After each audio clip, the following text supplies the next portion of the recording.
right, so tell the world who you are and what you do, brother. My name is Joshua Antoine. I breed Alapaha Blue Blood Bulldogs. My kennel name is United Alapaha Bulldogs. I've been part of the breed since 2006. I've been in the community, and then started buying them up in 2009. That's when I started establishing my kennel. Gotcha. Now, before we started recording, you mentioned the chaos in the Alapaha world. Dive in on that if you wouldn't mind. Oh, most definitely. The chaos started pretty much a little while after the breed was born. The breed was born by Lana. She started creating the breed in, I think, 86, got recognized by the ARF. And in the late 90s, Ray Coleman started picking up a few of her dogs and a few other dogs that's down from her through other people, and started creating his own vision of the breed. And what he basically did was he took the name Alapaha Blue Blood Bulldog and made his own, basically, bloodline. And he got kicked out of the ARF. Bunch of drama happened. He got sued or tried to get sued or something like that. And him and the ARF and Lana Lane was clashing ever since. Then it started separating like Bloods and Crips, man. People hated the CRK then that had Lana Lulanes. There's people that hated Lana Lulanes that had CRK. And it basically went on ever since I got into the breed. It was still the same way. And I started looking at them like, why are you guys treating this breed like that? It's an entire breed. I said, why don't you guys treat it like how American Bulldogs treat themselves with Scott and Johnson bloodlines? And they said, oh, there's too much beef in the history. We can't do that. Well, fortunately, in the past, I would say probably about 15 years, ever since I got in the breed, really, it really stopped the segregation. You know, now people are starting to breed for health, for temperament. We still, you know, there's still people that breed for looks and stuff like that, and that's perfectly fine. I mean, to each their own, but, you know, to incorporate more on both sides, you'll get a more expanded gene pool, you know, and you can figure out what you need in your bloodline, and you're not as basically bottlenecked. Mm-hmm. You know what I mean? Absolutely. So all right. Okay. Now, I don't know a whole lot besides the short breed profile that I did, which a lot of people jumped down my throat for, and I'm humble. I'm cool with that. Apparently, I didn't know a whole lot of the Lana Lane history. All I knew was the website that I was getting or actually it was two websites I was getting the information from about the Alapaha. Where did this, to your understanding, where did this dog come from? Well, I have been collecting because I ran a registry. It was called the Alapaha Bulldog Registry, mm-hmm. and I ran that since 2016. And we were like, I've been a fan of both sides. You know what I mean? I think there's wonderful dogs that are CRK bloodline. I think there's wonderful dogs that were Lana Lane bloodline. You know what I mean? And I saw the potential of both. Now, for where she's and we've been like collecting documents ever since. Like, I have a huge archive of old documents from the ARF, quote she said, her old websites, and it goes on both sides, old CRK websites, everything. And basically these dogs pretty much come from the old Southern white Bulldogs, the American Bulldogs, Catahoulas. I think her Lana Lane's Roseanne was actually a pit bull. That was one of the first. She produced the first Alapaha, so it was a good mix up of several different breeds up in there. And of course, you know, I was never in her yard.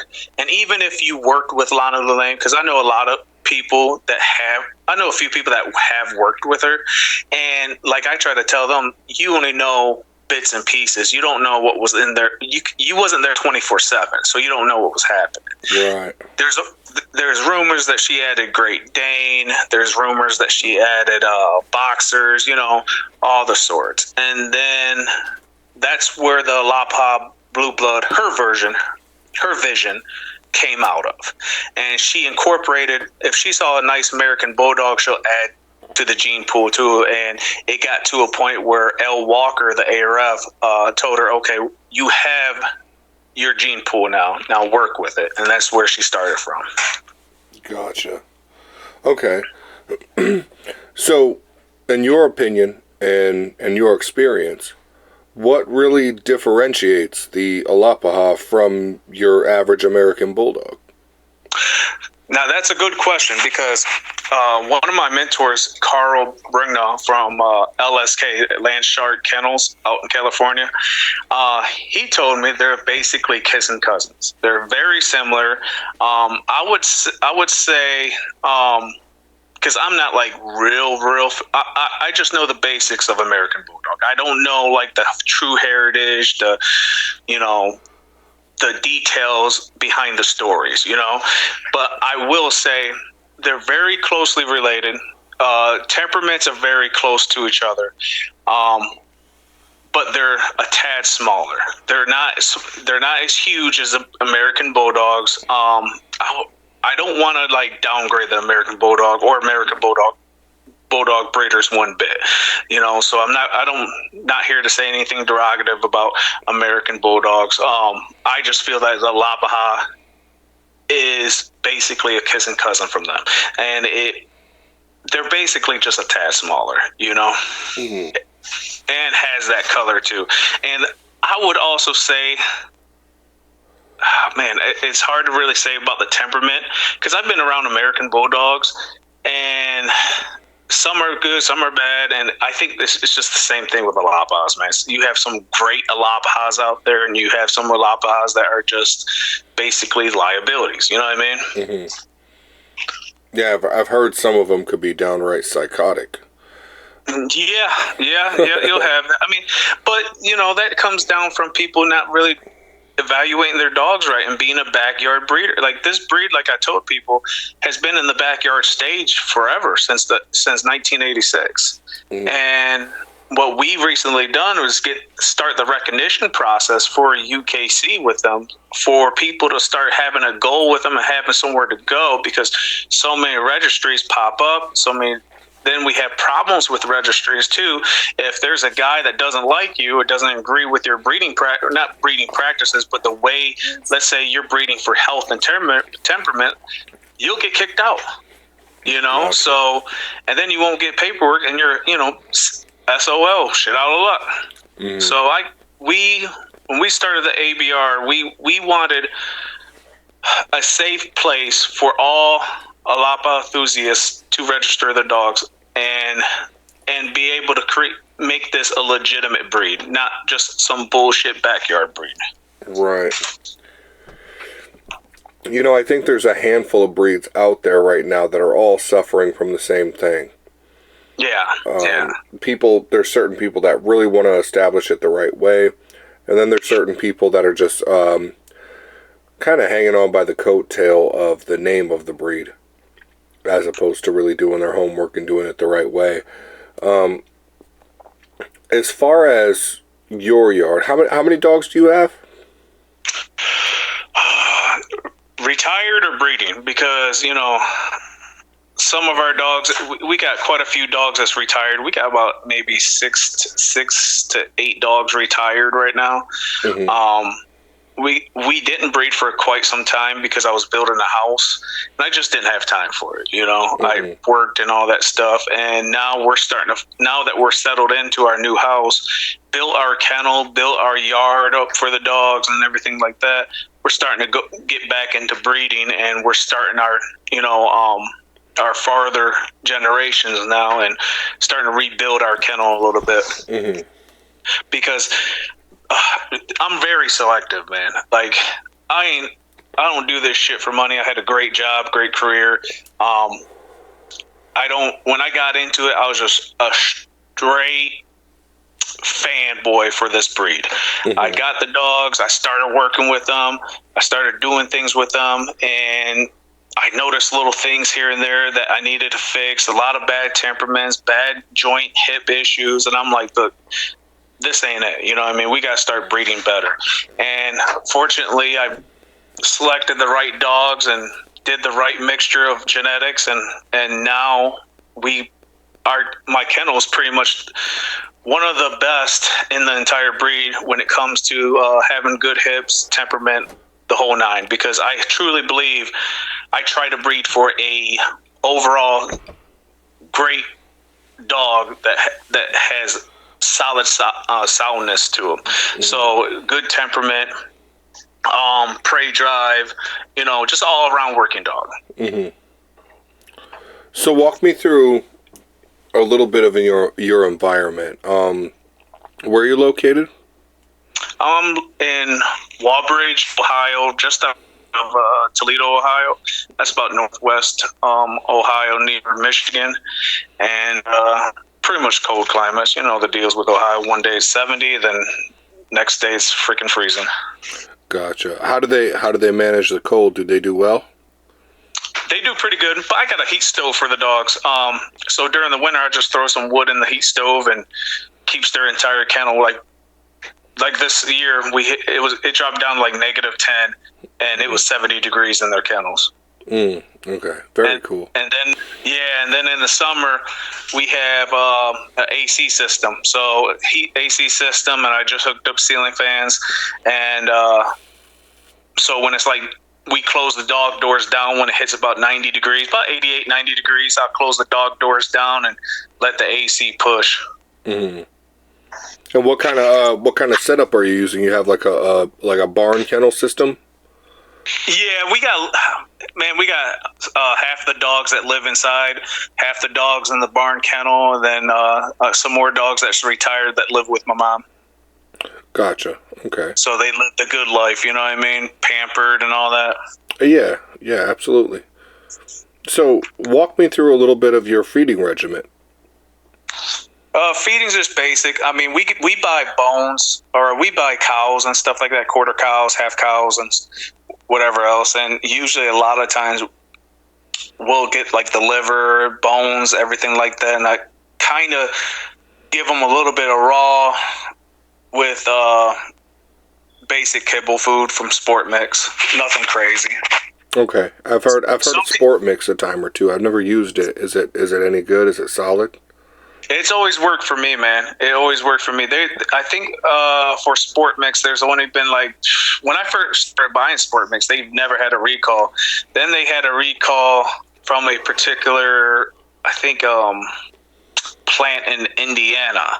But besides that, they've been solid, man. I mean, it's dog food nowadays. It's garbage anyways, but I can't afford a raw diet for all the dogs, Yeah, absolutely. Yeah, but I do. Nothing but a headache.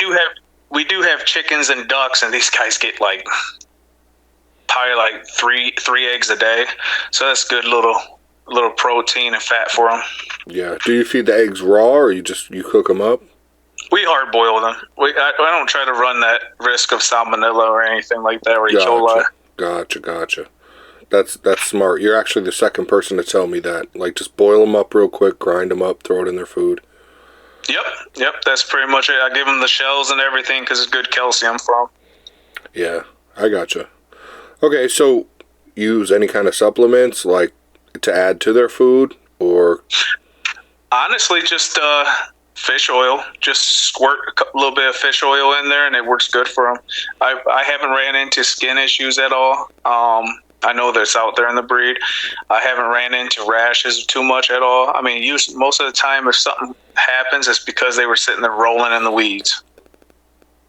Right. Okay. So I got a good, so next to their kennel system, I got a closed-in yard that's about a third of an acre, and we just let them run. And then sometimes we'll bring them into our yard too and just let them run and play, and then jump in the pool and stuff like that. We have a few dogs that just love to jump in the pool and swim. Gotcha. That's dope. That's always been kind of a goal of mine. I want to get a pool in my yard so I can let the dogs swim. Yep. My wife literally made me build it, or not made me build a deck, but we bought a deck just for the dogs to do like practice dock diving. That's so dope. Yeah, the dogs love it. She loves it. You know, it works out. So walk me through a little bit of your day to day. Like, what does your schedule look like dealing with these dogs? Well, I'm a working man, probably like most guys, you know. So I don't really get home till like 4 or 5 o'clock. And then it's just pretty much dog duties for the first hour or so. You know, I got my daughter too. My oldest daughter, Jaslyn, she helps take care of the dogs quite a bit, clean up after them, spray them down, give them baths. And so does my wife. You know, my wife does the same. My wife has done a lot for the dogs. She loves them, you know, and she helps train them. She helps work with them whenever I'm not around. You know, basic dog duties, man, is making sure each dog gets out. You know, I don't like leaving the dogs cooped up. I like getting them out. It's good for their sanity. It's good for their temperament. Get them out, run. We got 10 acres. We take them out back, just let them run out in the fields and stuff like that, you know. I gotcha. So, as far as the shows go, do you involve them in shows? Do you involve them in, like, working events? Anything of that nature? Well, like we said earlier, man, we was talking about this before we started recording. You mentioned how you're not a big confirmation show type of guy, right? Mm-hmm. Well, neither am I. A lot of people think I am, but my thing, I mean, I want to feel a dog, you know, feel how heavy a dog can bite. You know what I mean? Does he bite confidently? Does he bite weakly? Does he put his back molars into it? Does he squeeze under pressure? You know what I mean? Can he let go? Does he have drive? Can they jump? Can they move? You know, I like doing all that shit, man. And a lot of people think that I'm a confirmation guy just because we have done so well in the confirmation ring and we do shows. We used to do shows all the time for the ABR, but that's not my passion. My passion is working events and evaluating my dogs. You know, I like using the flirt pole with them because, you know, prey drive is essential for any dog. Mm-hmm. You know, for most working breeds, prey drive is essential. And it's one of the major things if I want to breed an all-around working dog, you know. Mm-hmm. Gotcha. So, but we've been lucky with a good temperament. I focalize on a lot of different things. I mean, when it comes to like working dogs, I mean, you need confidence. You don't need fear, you know, and you need trainability and responsiveness. And a lot of the dogs I produced recently have a great sense of all those characteristics. Mm. We didn't breed for quite some time. So let me put this into perspective. Now, there's breeders out there that breed left and right, you know, and whatever they want to do, if it works for them, that's fine. There's people that just smack dogs together, try to cash them out real quick, you know. They focus on the pretty blue eyes, they focus on the pretty color gene and all that shit. I have personally kept only one blue-eyed dog from all my litters, and I would say I'm only on like litter number 32, 33, and that might sound like a lot, but you got to remember I've been breeding dogs since 2010, so that's almost 15 years. So almost average of around 2 litters per year average, and that's with multiple females, you know. I mean, in 2011, I had 4 females coming in the heat. And then I've co-owned females, co-owned males. So by, I think it was 2015, we had 5 females living with me and 2 co-owns. And, you know, you got to think that's 14 heats a year, you know? And so if you think about it, like that number of just over 2 per year isn't really that bad. Gotcha. It's not like I'm consistent just banging dogs together, you know? Right. Most kennels you probably interview, they probably breed a little bit more often, probably do like 3 to 4. It takes time, man, to set up like a bloodline, and it takes a lot of different breedings and stuff. Oh, 100%. Let me ask you this. So there's color genetics that the Alapaha has that everybody is so skittish of. I mean, I know after hearing a bunch of people talking about it, I know the basic formula, you know, no Merle to Merle, no Harlequin to Merle, whatever. Break down your experience on that. So, God, I read so much on this shit, man. Basically, you shouldn't do Merle. The people that do it, there's other people that don't see the Merle like they should. Like, sometimes Merle can hide a little bit, and I mean this by, like, let's say a dog is fawn, it has a light coat to them. So what Merle does, it dilutes their base color. So if it dilutes, like, let's say fawn, it just makes it lighter fawn. So newer breeders or people that don't know how to look for it, they'll be fawn dogs that are Merle, and they'll think they're solids. And sometimes, you know, it's sometimes called ghost Merle because you don't actually see it. You know what I mean? And those are the things you got to watch out for, because if you breed Merle to Merle, you got a 25% chance of puppies to be blind or deaf. But people risk it and still do it anyways to create double Merles, because 25% of the puppies would be a double Merle, and that means if they're a double Merle, they have a M and M on each slot of color. That means that every single puppy they produce will be a Merle. You see what I'm saying? Okay. So that's why a lot of people do it, just so they can get more consistent Merles. When, in my personal opinion, it's bad for the breed to breed Merle to Merle. Right. And for the people listening, and also for myself, because I've heard a few different opinions on this, Harlequin is just another Merle, right? Yeah, it's just another Merle. But so there's a lady, God, what's her name? Mary Longervine, I think, something like that. She's a Catahoula, I think, breeder, and she works with a lab and does a bunch of like Merle testing and stuff like that. And I get a lot of information from like her little group that she has, and man, oh man, like, I thought I knew the basics, and it goes so deep, man. Like, I guess the Merle is different Merles for different breeds have different lengths. So that it's like a different length of the genetic of the gene, and depending on the length, it creates like you could have two Merles and not even, or double Merle and not even know it. Nothing pops up. The code ain't diluted or nothing. Now for Harley Quinn, I think that's just like a certain pattern. Like, she describes it pretty well, and I'm not going to even try to regurgitate what she says because I'll completely screw it up. Mm-hmm. But yeah, basically it's just a different form of Merle. Okay. I got you. I was curious about that myself, and I had a good number of comments about that, or a good number of emails about it. I was just under the impression that it was just Merle in general.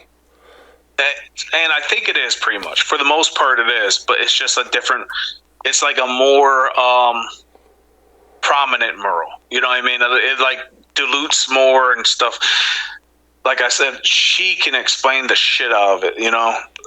There's people in that group that can explain things 1,000 times better than me and understand everything on those lines of genetics a lot more better. But from my understanding, it's very similar to yours. It's basically just the Merle gene. It just affects the base color a little bit more differently.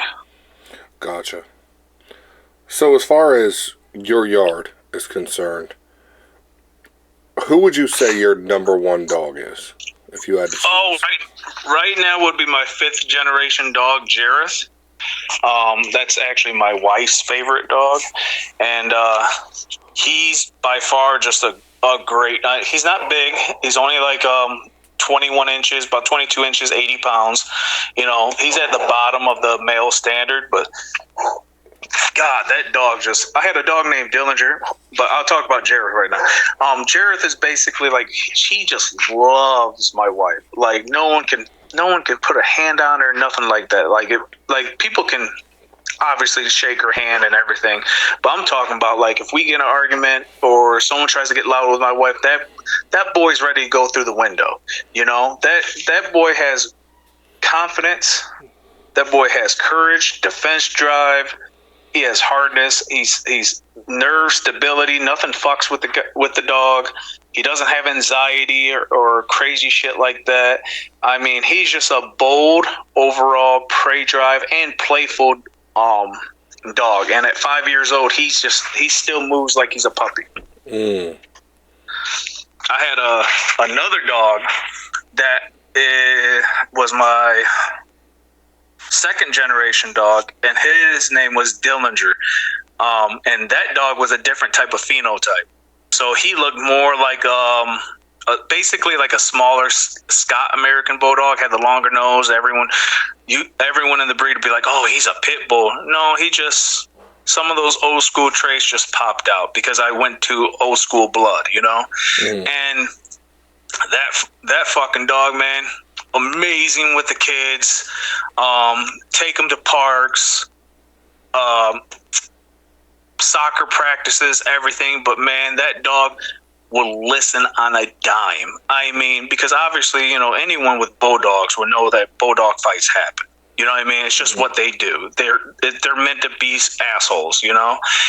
This dog would be getting, like, I would say stop or you know, release or whatever, and he would just stop, let go of the dog, stop, and just look at me like, well, why the fuck you letting her bite me then? You know what I mean? And he would just listen on a point like that till I got the other dog.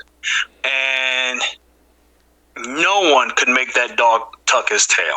I mean, nobody. I had that dog tested several times. That dog could not tuck his tail whatsoever. That dog was bold,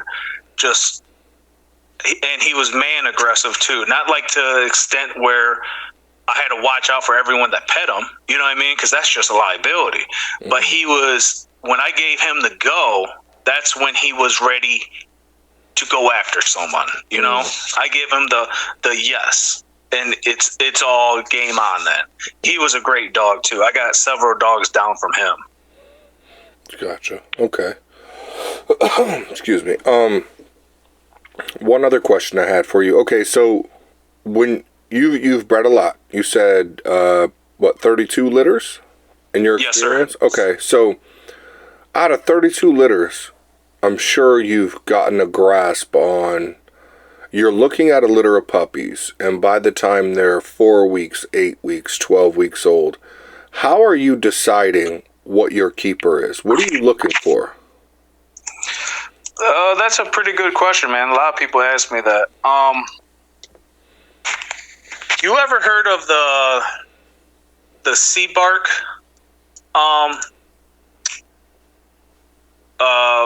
testing? No, and I mean, it doesn't ring a bell. Okay, so back in the day, I got custody of my youngest daughter. Okay, I'm about to go on a little story. Sorry to just drag it out. No, this is what you're here for. Okay, cool. So I got custody of my daughter, and instead of being out and about every night, you know, doing my thing when I was in my late 20s, I was at home with her, you know. So at this time, I would just read, and I started getting these dogs at the same time. And while I was home with her, I would just read up on genetics, read up on temperaments, read up on health, read up on training, read up on what to look for and all that. So I ran into a basically a testing called CBARC, and basically, like, I guess a lot of professionals use this system, and it's basically just testing stranger-directed aggression, dog-directed aggression, trainability, chasing, you know, stranger fear, dog fear. You know, it basically hits every aspect: the energy, anxiety, all that. And it's basically a questionnaire, and you just look at each puppy, you put these puppies through the test, and you just go from there, and you write down a point system, right? Mm-hmm. Well, I kind of learned from breeding now what to really look for, and I also look for dominant traits. So like I've read up on a paper where basically a dog's genome affects their behavior quite a bit. And sometimes when you look for sometimes genes will basically, how can I describe this? Not necessarily pair up, but come in a bundle, basically, like associate with each other. You know what I mean? Mm-hmm. And influence one another. And when I read up on this, I was like, oh, this makes sense, you know? So I started looking at dogs, other people's breedings, and started saving photos like crazy and looking what they're doing. And I'll be like, man, this one dog that's Brindle's an amazing dog, you know? And I'll start looking at what they produce. And I would notice, you know, the dogs that were Brindle would be like the dog I like, and then other dogs that were the other color or would stray away from that, you know? Mm. So I started looking for dominant traits in myself. So in my yard. So if I have a great looking, and luckily for Alapahas, we have a very large difference in colors. You know what I mean? Mm-hmm. So it's very easy to decipher what dog got what. It's not like breeding German Shepherds. You know, that would be a much more harder for me to depict what dogs I like. But like for example, this litter, I had Jerry and Gaia, and I know that the solid gene that creates the piebald gene, basically, the solid is more dominant, and all the and she's mostly white, and all the puppies came out pretty solid in color, like as in less piebald. And there's a puppy that is Brindle, and Brindle, I'm pretty sure, overrides Fawn, and it looks just like him, so we're keeping him. But the other puppies that's a little bit more like the mom, we're not going to keep. And they're, you know, I try to stick to that route in my puppies in what I look for. I've done it with, I started doing it probably like my second generation of dogs, and I worked with a guy named Bobby Johnson out in Philadelphia for my first studying, and he was telling me all about how Mark Ray Nicholas, who worked with Lana Lane, used the same method. Basically worked with dominant genes and genes that he felt was passing through and would stray away from the genetics that he visually saw in litters he produced and from dogs that he didn't like. So I pretty much do the same thing, man. And when it comes to like the temperaments and stuff like that, a lot of the times behavior and temperaments will associate itself and be similar to what the color of the dog is. Not 100% of the time, but you have a good chance at that. Man, I wish I knew what those papers were called and stuff like that I read up on. But yeah, that's what I basically do and what I look for in puppies. If I like a Merle, like if I like one of my Merles, and I will keep a Merle from that litter. I won't keep a non-solid or a non-Merle. If I like a solid dog, sort of like okay, so this one person came up and studied Jerry one time, right? And they really liked this one color. It came out chocolate, the puppy did. And I told her before the breeding, if chocolate comes out, stay away from it. And they were like, why? And I was like, just trust me, just stay away from chocolate. I told him, I said, I had a dog named Slater. He was chocolate. He was a great dog, just not a healthy, good dog, good all-around dog. You know what I mean? Just a good man dog, but that's all he was. If you wanted more out of him, it wasn't going to happen. And then I explained in my dog's background, there was a chocolate dog, and that dog had temperament issues too. So I told her, if you ever see a chocolate, just stay away from that chocolate. Don't keep it. As that puppy developed, they really liked that puppy. And as that puppy developed, she started seeing the fear in the puppy. And she saw exactly what I meant by that, basically. Because she was like, oh, you were right. And, and it's not given every single time. Like I said, if it was German Shepherds, it would be so much harder to do this. But because we have such very variables in color, it's just one good aspect that you can look at to get a little cheat code into what do you think that temperament will be. That's interesting. I've never, I don't think I'd never heard that before. I think I heard it a time or two before, but I think it was more or less the old school American Pit Bull Terrier guys, talking about, the difference between a black dog and a red dog, and it just so happens that a black dog did this or a red dog did that, no matter how many times they produced it. It's very similar to that type of what they're saying. Behavioral issues is all genetic, basically. You know what I mean? Now you have a small part that's environmental, that's always going to play a part, because let's say, the dog gets hit by a car, that dog's going to always be scared of a car, So there's stuff that aspects. But let's say if every puppy was in a neutral home, okay? Both, not a crazy home, but just a basic home on all the puppies.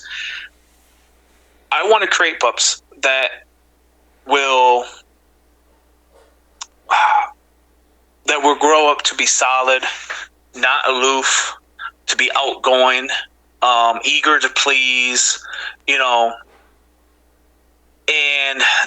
the more I focus on on a color of a dog, it seems to relate to that. It seems to correspond to it quite a bit in my practices. Gotcha. Now, if I was breeding American Bulldogs where they're always 90% white, no merle to see, because even as a recessive, the merle's going to show, and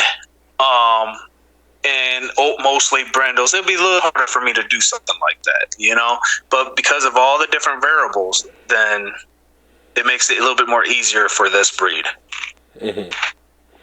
What do you think the main difference, and I know we touched on this slightly before, but you've only had a little bit of experience with American Bulldogs, but a lot of experience with Alapahas.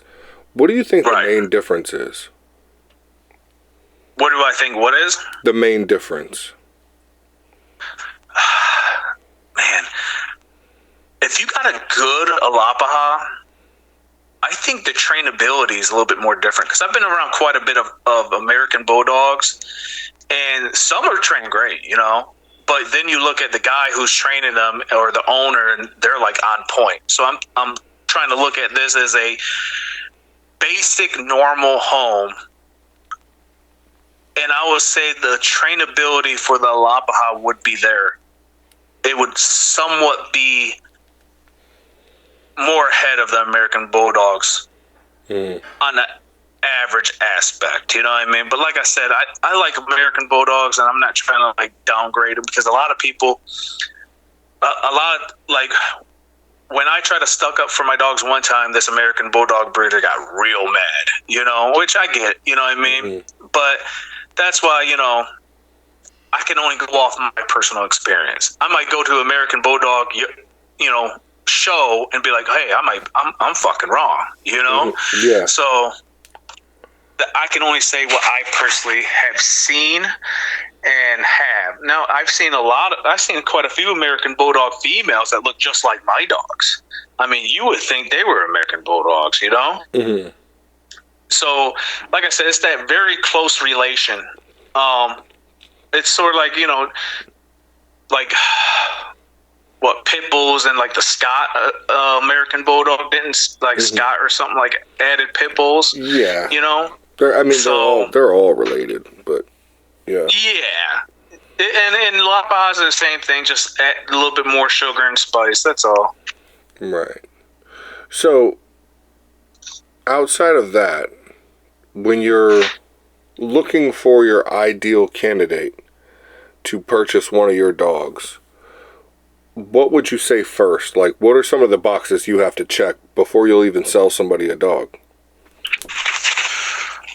Well, I'm a little bit farther in my bloodline, so what I don't like has been kind of weaned out. You know, now to say it's completely weaned out, that'd be narcissistic of me. That's not true. But if I do see like certain things I don't like, I tell the owner straight up, like, hey, you know, you might have a little bit of trouble with this dog. If you need help, you can contact me anytime. I always tell them to go get a trainer if this dog becomes a little bit too hard-headed and stuff like that. But besides that, dogs, most of the puppies, I want them to be alert. I want them to have an outgoing temperament. And that's not always the case, because sometimes, man, I seen a puppy. I had a puppy one time where that puppy was scared of everything, and he went first pick. And I'm like, are you sure, man? This dog's really nervous of everything. And this dog grew up to be a beast. I mean, just a happy-go-lucky beast of a male. Like, not scared of shit. I mean, nothing like that, you know? Couldn't get this dog to tuck his tail where shit. I did a little bit of bite work with him. I mean, the guy had monster teeth, just bit hard as shit. Need him a few times. He still bit harder. He didn't care. You know what I mean? I would have never, ever thought that if he wasn't like that as a puppy. I would have never thought he would have came out like that. So there's always those pups that, even though they're not outgoing, it doesn't make them a bad dog. You know what I mean? Because those genetics can still grow and mature. You know what I mean? And it also comes down to, you know, like you said, nature versus nurture. Each part has to play just the right amount. Now, let me ask you this. When you walk me through your feeding regimen. When one of your bitches goes into heat or gets pregnant or is ready to whelp, what do you do differently as far as feeding? It's usually the last 3 weeks. We boost up their food a little bit, add a little bit, because I'll throw a little bit more eggs to them, more chicken. We do prenatal vitamins. It looks like a beef jerky, kind of, you know what I mean? This prenatal vitamin, and it's like a little piece of jerky. We give them 2 a day. Gives them enough calcium and minerals and vitamins to make sure nothing's lacking when they have the puppies. Because sometimes, like, if a dog lacks certain minerals or vitamins or anything like that, sometimes they won't even clean the pups. You know, I've ran into that, and then it's weird because you'll read up on that, see that might be the case. Like my wife has done it before, and next thing you know, she'll give them some calcium or something like that, vitamins, and then next thing you know, they're cleaning puppies like nothing. It's weird. Gotcha. That's interesting. Yeah. I didn't even know that till she read about it one time. Behind every good man stands a good woman, right? Yeah, I'm lucky to have a great woman, man. I mean, I couldn't do this without her, you know. I probably would have done quit by now and just focused on work if it wasn't for her, you know. Yeah. Well, I mean, it's the way the Bible intended it. Right. And, you know, she's starting to get a couple dogs in the weight pulling now, and, you know, I'm working the long hours now, but she's starting to, like, get them out. She does the dock diving stuff now, and I'm gonna start working with the dogs when it comes to like more of a defense type drive, you know. Mm-hmm. And you know, yeah, I owe a lot to her. I'm very, very thankful to have a good woman in my life and help out and love dogs as much as I do. Big facts, 100%. Now, earlier, we never actually nailed down one question. I said, how many dogs did you have? You said you had 6 to 8 that are retired, but how many do you have breeding? Oh, I'm sorry. No, it's okay. So how many do you have? How many do you have breeding, and how many keepers do you have right now that are too young? Let me think here. And you just want to know breeding, right? Breeding and the ones that you kept from breedings that might not be old enough yet. Gotcha. Just trying to give the audience kind of your runners up, like your front line kind of thing. We got about 6 females. No, 4 females up and coming, but we're gonna probably keep a female from this litter. About 5 females, and then we have a couple of males. A lot of I got this dog named Ursi that she's a fucking great dog, and I just never bred her because and she's gonna be 5 years old, and I never got to breed her because we were moving and did a bunch of stuff here at the house and was always busy and bred other dogs instead, and just never got a chance to breed her. So luckily now she's pregnant, and this will be our first and only litter, and then getting her fixed and retiring her because we're gonna have we still got my one girl Rexy. She's a little beast of a female, up and comer named Talon, up and comer named Ouija that just turned 2. We haven't bred her yet, so no, 3 females. And we might keep another female. I'm a big female person. I've throughout my whole life in kennels, I've never focused on males. I've always focused on the female. Females, I look at it like this: the female creates the puppy inside of them. She whelps the puppy. She nurtures the puppy, and she helps the puppy behave in the beginning stages of life. You know what I mean? Like teaches boundaries. Absolutely. I've always been a large proponent of. I've always said that I'd rather have a small yard personally, maybe 4 or 5 dogs, and I'd much rather have like 1 heavy hitter male and 4 really good bitches to match up with that male. The bitches are what set your kennel up, man. So we're on our 6th generation. The breeding in coefficiency is only like 6%, even though they're 6 generations down now. And I've only purchased 1 male in my life. And that's it. You know, I put it like this, is that you need to focus on females because you can always buy a nice stud. You know, if there's a nice stud that offsets your female's faults, then go for it, you know. But back in the day when I sat there and was going through people's photos and watching breedings happen, when I was just now getting my dogs and I was always home all the time, I noticed that females push off on the litter more than the males, even though science says it's 50-50. I just don't see it. You know what I mean? It's sort of like I see more of the female get pushed off in litters most of the time. Not all the time, but most of the time. You'll have a couple litters where the male really influenced the litter. But most of the time, I feel like the females push off more. And if you have a bad female, like a shitty female, God, you're going to have a shitty litter. And I've sat here and watched great males, amazing males breed to shitty bitches, and they'll still create a majority of shitty dogs. Not like, you know, I'm talking about fearful. You know what I mean? When I say shitty, I mean fearful, not healthy. Because, you know, puppies, you'll see how they walk sometimes. Their hips are all spread out. Like, it's weird. And then I'll see a great female breed to like a male where I would rate maybe 3 out of 10, and she'll have a great litter. And I was like, why is this happening, man? Why is this happening? So I started reading up on stuff, and it just makes sense that the mother just creates life, and because of that, she influences life. The only time I saw the opposite was I had this Gotti dog named Debo, and he was so inbred. Like, he was, but I mean, good inbred. Like, everything worked out perfectly.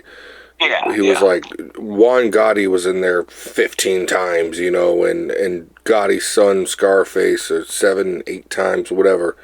I don't remember the exact math, but he was so inbred as just a Gotti dog, the old athletic stuff. And it didn't matter what bitch I put him to, the litter all came out just like him. Yeah, and you'll have some males that are like that, And like you said, he was heavily inbred, so he has those the basically you could say thick genetics come through. Mm-hmm. Yeah, it was so strange. I took him to 4 different females, and all those litters, they all came out looking just like him and acting just like him. It blew my mind, because I was always told the same thing. Your females is what's gonna, define your breeding. Your good brood bitch. Your good brood bitch.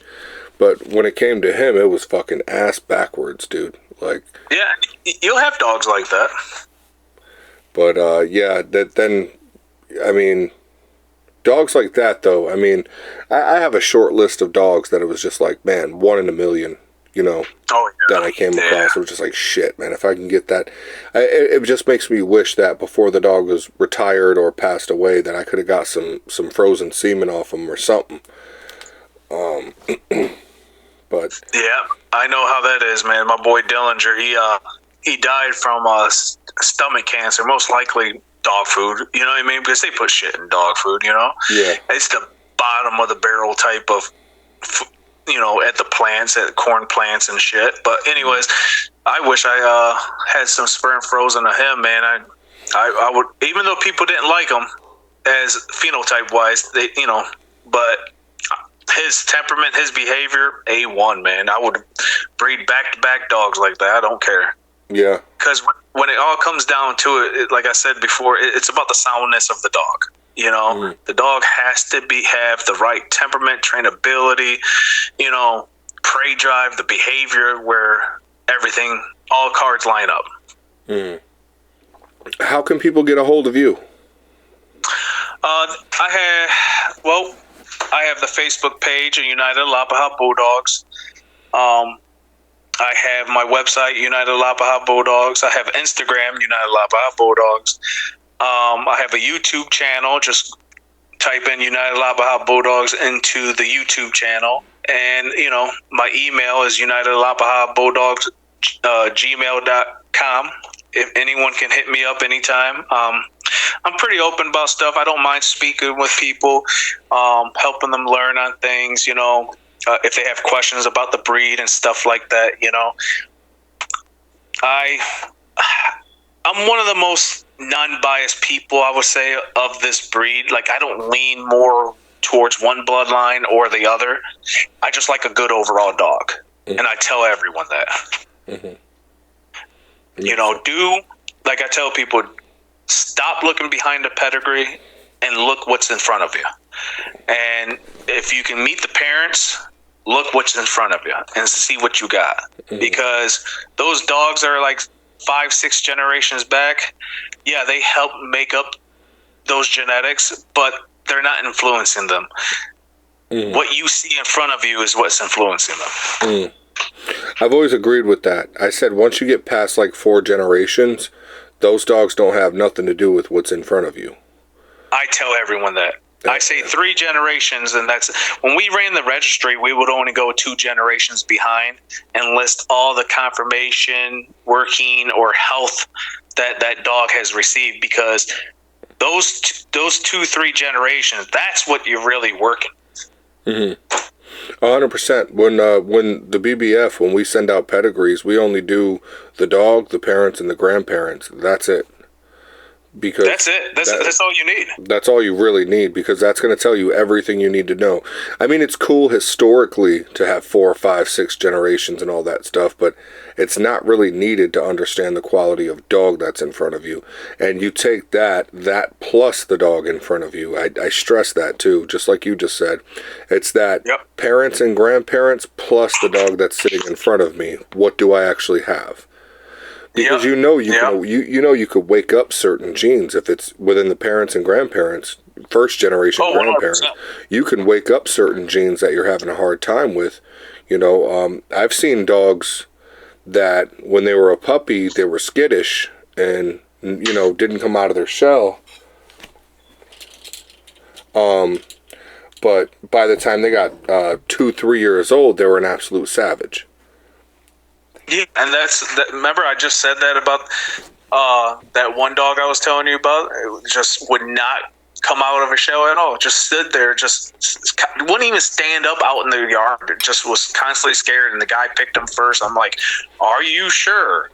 And his judgment was better than mine at the time, because I would have never thought that dog would come like that, and that dog is just a beast, pulling sleds, pulling tires, biting through tires, everything, man. Right. So, do you ever focus on like protection and stuff like that? Well, that is my main goal. My main goal is, I'm really into survival, and just the way the world is going. I think one of the best things you could have preparation wise is a really good dog. I agree. So I focus on kind of the all around there, which I'm still learning. I'm still putting things together. I've had to start all the way over a couple times because dogs just don't work out. And it's just a kind of a never ending struggle, I guess. But I got some good stuff now. And we're gonna see what this new pup I have. We're gonna see what she does. And yeah, I'm just kind of taking it in baby steps, If I could get a dog that can be an all-around good protection dog, help me hunt food, good scent tracking, but also like an A1 temperament in the house, then I'm happy with that dog, Man, you should check out that C-Bark scorecard. I've used that and it helped my yard tremendously. I don't even tell people that shit either. It's just something I came about and read and looked up, and then after the years of going through it, I know what to look for now. I don't need the scorecard. You know what I mean? Right. I got you. I think definitely send it at me for sure. Yeah, I'll send it at you. I'll send you a link or something. I mean, it's just real basic, man. But I tell you what, man. It's based on a paperwork that associated with canine genomes and behaviorability and how genes influence it. Mm-hmm. And they did this on like 300 dogs, I think, if I can recall right. And they could predict the type of temperament that puppy was going to have just off the scorecard. So that's what I've been kind of using because I know a lot of dogs have anxiety. A lot of dogs have ADHD, which to me, I like a dog with ADHD because if they love you, they'll train with you. Mm-hmm. They'll train the fuck out with you. You know what I mean? You're right. Like they'll happy just to just be touched to go after a flirt pole or something. That's what I personally like doing. So I like a hyper dog. Hyper dog's energy. I like that. I'm not a couch potato type of dog guy. Right. No, that makes sense. Yeah, I like to drive an ATV, have the dog chase you, or put the dog on a flirt pole, or put the dog on a sled, or hyper good dogs. Like I got a dog named Silas. He's a great looking male, hyper boy, but he's not like a 24/7 hyper. Like you get 2 hours out of him, then he's like, I'm cool, bro. Right. Yeah, that makes sense. You know what I mean? Absolutely. Yeah, like he's great nerves on the guy. There was fireworks happening, did not care one bit, and great dog and all. He just don't have the constant drive. He's also older now, but he's the type of male he'll produce is the type of dog that'd be like, sitting on the front porch drinking a beer, chilling with your type of dog, Right, gotcha. And there's nothing wrong with that, but sure. I mean, still all around just a good dog. Yeah, just not. He just doesn't have the constant energy, the ball of energy. Right. Well, is there anything you wanted to add before we wrap up? Honestly, just I hope my Alapaha people just register with UKC or even seek you out. What was your registry called? Oh, the BBF, the Battlebred family. It's still brand new, but yeah, we're definitely taking people in as long as they're working their dogs, as long as they're really spending time, if they got show dogs, that's cool, as long as they're working them, as long as they're using their teeth somehow, whether it be man work, hog work, dude, I don't care if your dogs are catching rats for a living, as long as they're getting down. Barn hunting and stuff like that. Yeah, dude, they just gotta be useful, Couch potatoes are just not welcome here. No offense to those people. No offense at all. They're just not what we're looking for, And I agree with you on that. I think there's quite a few. So in our breed, like I mentioned before, it's kind of chaotic. You know what I mean? You got people that is in a cult mentality with certain registries. Like, so I grew up with gangs in my life. You know what I mean? It's just where it was when I was growing up in the East Side Toledo, and some of these registries, they act like gangs, and I'm like, y'all people are crazy. They're just dogs, man. You know what I mean? Like, let's just all work together and get a good dog instead of one here and you can't breed with this dog because it's a different registry. That's bullshit. You know what I mean? Right, and that's another thing too is like we have a few programs that we stand behind that are hybrid programs where people take a couple good dogs that are of different breeds and they want to start out and build their own breed. I'm like, you know what? As long as you're feeding them and as long as they're working and they're being cared for, I don't give a shit what other people think about what you're doing. I'll back it, Every dog breed was created that way. And like I tell everyone, they have a right to do that in their yard just be honest though. You know what I mean? Yeah, absolutely. As long as someone don't mix like Alapahas and try to register the dog, that's where there's an issue, Mm-hmm. But if you're being honest, saying I cross this to this, and this is the mixture, then run it. Who cares? You know what I mean? That's their dog, and they can do what they want. It's their yard. Right. But you know how the internet is. Yeah. A lot of fur moms, fur dads, and keyboard warriors. 100%.